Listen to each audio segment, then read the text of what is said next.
Kurnool bus ప్రమాదం మరవక ముందే మరొక బస్సు ప్రమాదం రెండు తెలుగు రాష్ట్రాలను ఇప్పుడు తీవ్ర విషాదంలోకి నెట్టింది.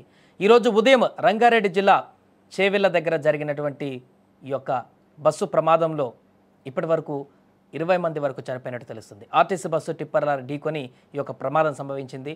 చాలామంది పరిస్థితి విషమంగా ఉంది. అక్కడ మరికొంతమంది గాయాల పాలయ్యారు. అధికారికంగా 19 మంది చనిపోయినట్టుగా ధృవీకరించారు. కానీ ఇంకా మరణించినట్టుగా కూడా మరణాలు పెరిగేటువంటి అవకాశం ఉన్నట్టుగా కూడా తెలుస్తుంది. ఈ సందర్భంలో ప్రభుత్వము తరపున మృతుల కుటుంబాలకు ఎక్స్గ్రేషియా ప్రకటించింది. ప్రమాదంలో చనిపోయినటువంటి వారి కుటుంబాలకు 5 లక్షలు, గాయపడిన వారికి కుటుంబాలకు 2 లక్షల చొప్పున పరిహారం ప్రకటించింది. అలాగే ప్రమాద ఘటనపైన విచారణకు కూడా ప్రభుత్వం ఆదేశించింది.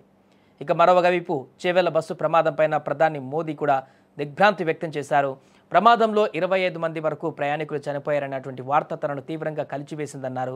మృతుల కుటుంబాలకు ప్రగాఢ సానుభూతి తెలిపారు. కేంద్ర ప్రభుత్వం తరపున మృతుల కుటుంబాలకు 2 లక్షల చొప్పున ఆర్థిక సాయం, క్షతగాత్రులకు 50,000 చొప్పున సాయం అందుతుందని ప్రకటించారు.